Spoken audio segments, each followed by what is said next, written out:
Well, good morning. This is Ian R. Crane, and I'm about 200 and something miles south of where I was yesterday morning. I'm at a beauty spot in the south of England known as the Pulpit on Box Hill. Now, I'm just a silhouette at the moment because it is a beautiful, beautiful sunny morning here. And of course, the sun rises a little bit earlier here in the south than it does in the north at this time of the year. And so we've got the sun just coming over the horizon here. But let me spin round so that we get some light on this subject. Now, I'm just a few miles from my family home where I was born and raised in the town of Epsom, just about, about 6 miles from here as the crow flies. But this is a stunning spot. And I used to come here many times as a kid. Used to walk here and then sometimes continue walking across to Leith Hill, which I can just see the other side of the town of Dorking here. And I'm looking right along the Weald here in the south of England. This is a beautiful area. It's an extension of the sort of Garden of England. It's agricultural.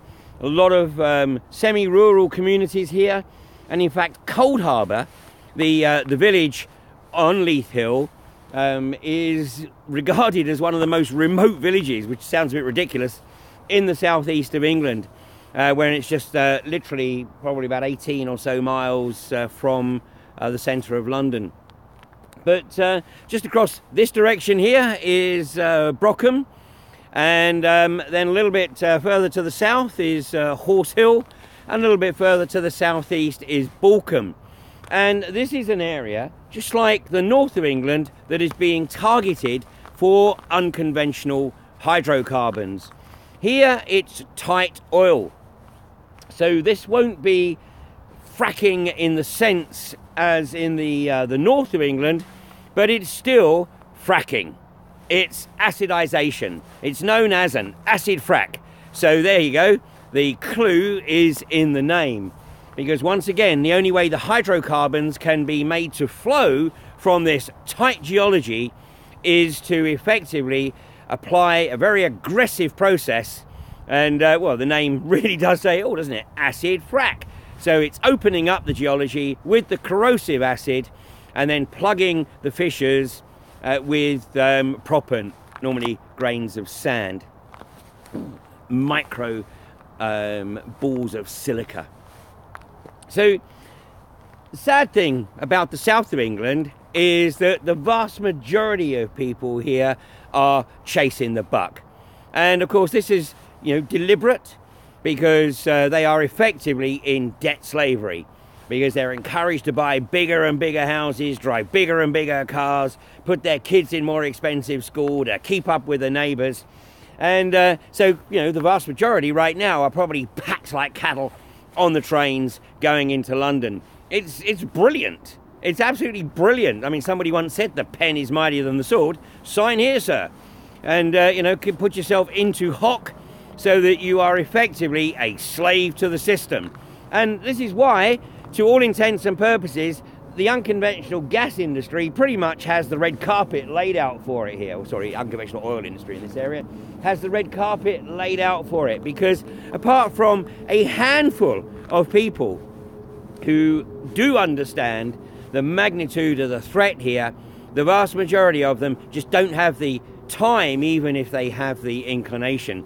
And so it is truly commendable that there are a few people who are determined to put the effort in to try and prevent this industry from rolling the trucks into this beautiful part of the southeast of England. And of course, it's not on a politician's doorstep. So just like Kevin Hollinrake in the north of England, unless it's sort of right up close and personal to their own property, they're really going to follow the party line. And I've always maintained that we could expect at some point something to happen which would manipulate the price of oil and gas to make this abomination viable. And of course, for many years now, at least for the last 5 years, I've been making it abundantly clear that this industry needs a baseline price of $75 a barrel equivalent to be viable. Well, this morning, I have little doubt that Jim Ratcliffe will be hosting a champagne breakfast in the boardroom of INEOS as the price of Brent crude closed last night at the highest price that it's been trading since June of 2015. And well, you could say, well, okay, that's probably attributable to the high demand because of this cold snap that we're going through right now in the UK, and also obviously demand in the US, although that doesn't really affect the price of Brent too much. But the demand in the US with the extreme weather is also, you know, creating a push on stocks. Well, actually, it's a little bit more sinister than that, because earlier this year, Jim Ratcliffe purchased the Forties Pipeline from BP. And of course, BP don't exactly have a great track record when it comes to managing pipelines. In fact, they don't have a great track record when it comes to managing anything, really. And a big part of that is the legacy of Lord John Browne, the former chairman and chief executive. And in reality, it should be, I should really say, the disgraced chairman and chief executive, because of course he left that position after basically being found out that he was lying in court. So if you're going to lie in court, then that pretty much shows the level of integrity. So anyway, he gets pushed out of BP, and it's of course taken over by the hapless Tony Hayward, who was just way out of his depth, and I doubt had the temerity and certainly not the expertise to right the sad and tragic wrongs perpetrated by Lord John Browne. And of course, Lord John Browne's fundamental business philosophy was cut costs. Cut whatever cost you could to push the profit to the bottom line, to push the share price up, because a big chunk of his compensation was based on the market worth of the company, i.e. the stock price.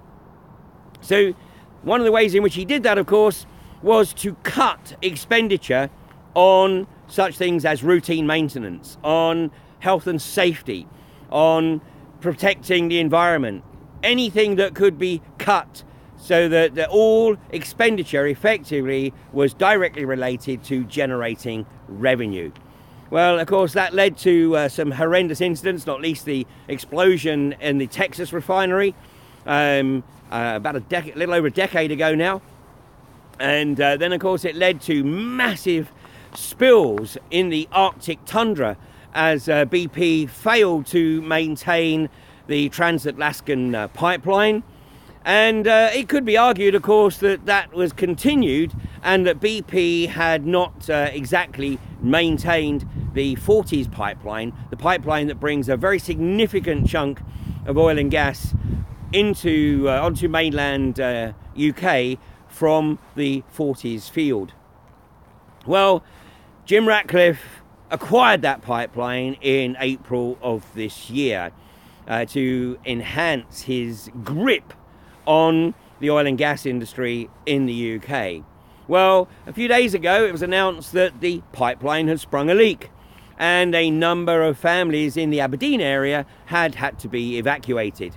Well, last night it emerged that this leak, despite the pressure in the pipeline being reduced, but this leak had manifested to such an extent that the pipeline has to be shut down. So the announcement is that the pipeline has to be shut down for 2 weeks, which of course is going to put enormous pressure on stocks of oil and gas in the UK. Now, Jim Ratcliffe, of course, stands to benefit enormously if he can get the price of oil up above the $75 a barrel, because when you're trying to justify the unconventional oil and gas industry in the UK, and when the price is wallowing around about $50 a barrel, where it's been for pretty much the past 18 months or so, it's a little difficult. So Jim Ratcliffe today has exactly the scenario that he craves, and that is pressure on the oil and gas prices as a result of shutting down the pipeline that he owns. Well, a number of people, of course, are already putting two and two together, and in fact I received a message just a few minutes ago which was using a somewhat impolite adjective about Jim Ratcliffe and saying, did the mother fracker actually go and punch a hole in it himself? Well, he's not that crass, he wouldn't do it himself. Gosh, the guy has a personal wealth of 5.5 billion. Then you know, he could get anybody to go and punch a hole in it. Well, it's just remarkably fortuitous, but it just goes to show how ridiculous it is to have so much of the infrastructure in the hands of one man.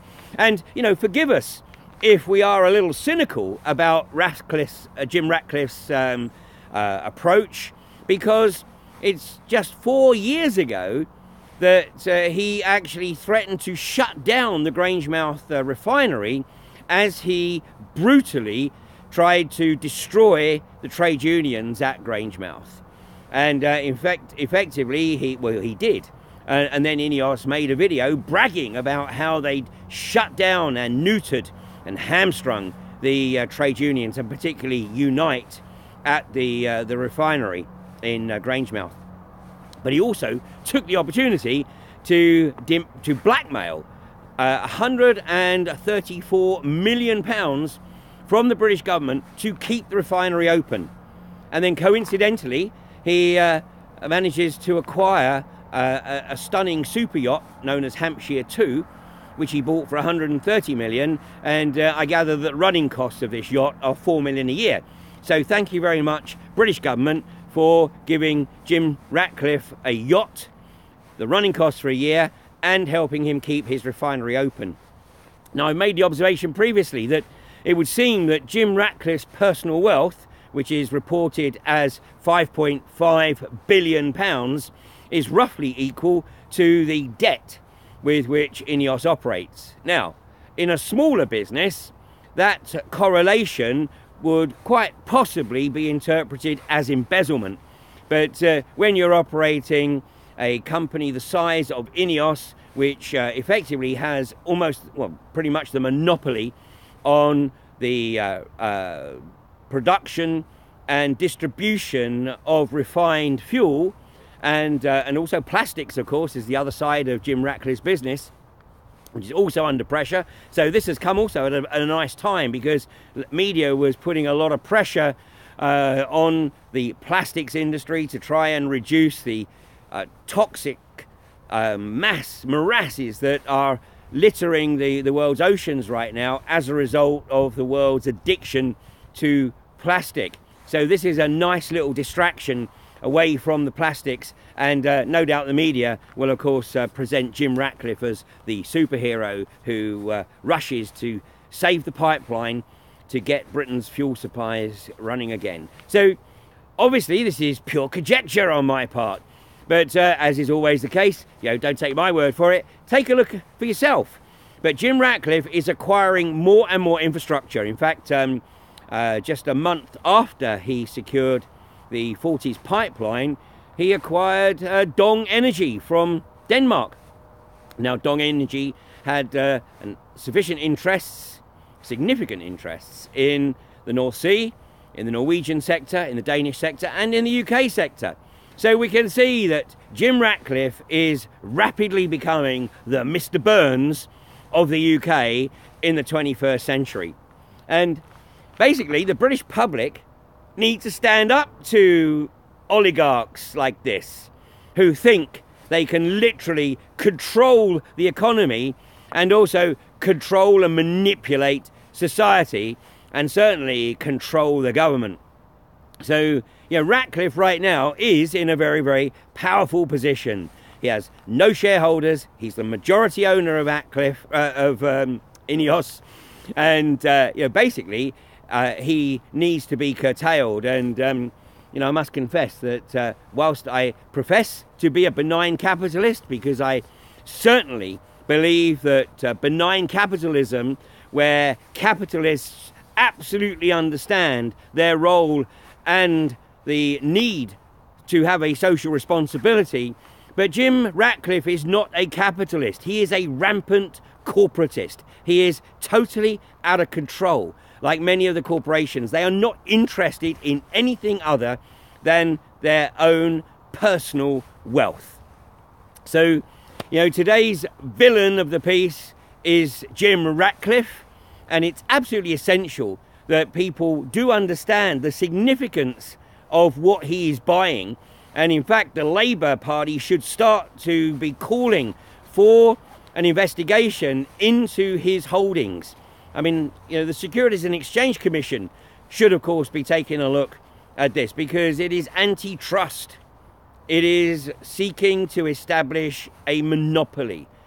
You know, Ratcliffe is looking to effectively become the Rockefeller of the UK in the 21st century.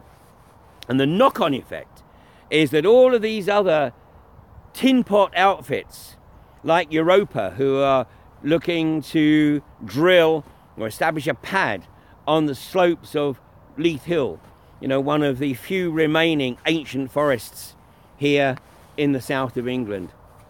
And we have UCOG, UK Oil and Gas. We have Angus. We have Quadrilla, of course, looking to go back into Borkum.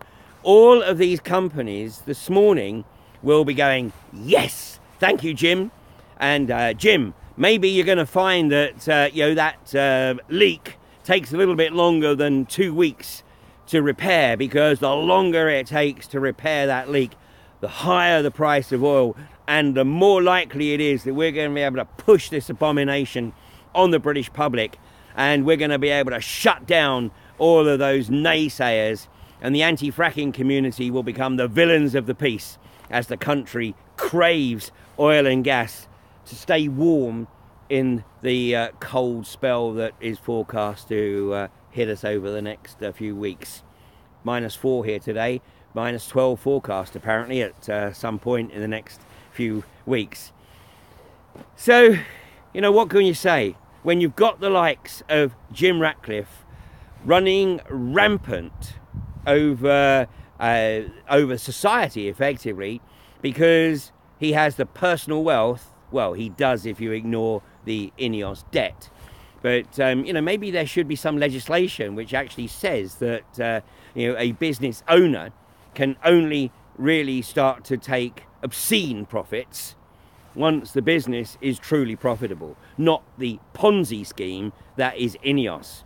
But, you know, it's the banks that right now that need Ratcliffe more than he needs the banks, because, you know, they have put so much in his direction. By the way, Barclays Bank is a significant holder of INEOS debt. And, you know, thanks to all those people who tagged Barclays at the weekend, and as I've said before, you don't have to wait for the weekend to tag a Barclays. But let's let the Barclays customers and the Barclays staff know that even though they've managed to, or Barclays have shifted 19% of their 97% ownership of Third Energy, they still own 78%. So it is still Barclays Bank trading as Third Energy, looking to frack at Kirby Misperton. But today, all eyes need to be on Jim Ratcliffe and INEOS, and the way in which Jim Ratcliffe is looking to manipulate the price of oil and gas to be able to manipulate public opinion regarding the abstraction of unconventional hydrocarbons and play down the effects that we all know that that industry will have on this country once it is unleashed. So meanwhile, stay warm, and tomorrow I will be in another location, still in the south of England, and we'll be looking a little more at what's occurring here in the south of England and why it is that the population in the south of England are really so distracted that they seem almost willing to let this industry roll into their community. But as I say, fortunately there are a few people that are resisting that, and hopefully tomorrow morning I'm going to be joined by one of those who's very much on the front line here in the south of England. So thanks for joining me this morning, and apparently the Ian Rowland Crane Facebook page is still got a ban on posting. So please help by sharing this around as much as you possibly can, and do whatever you can to show that Jim Ratcliffe and INEOS are trying to literally grab the UK by the proverbial nuts. And if you want to see how appalling they are at their PR, then take a look at the video of Tom Pickering's debate in Eckington last week, where he lost the debate literally by however many were in the room to none. Because the reality is that when people do look at this, they know that it's not something they want in their backyard. Somehow we've got to get that message across to the people in the south of England just as much as we are in the north. Thanks again. I'll catch with you tomorrow.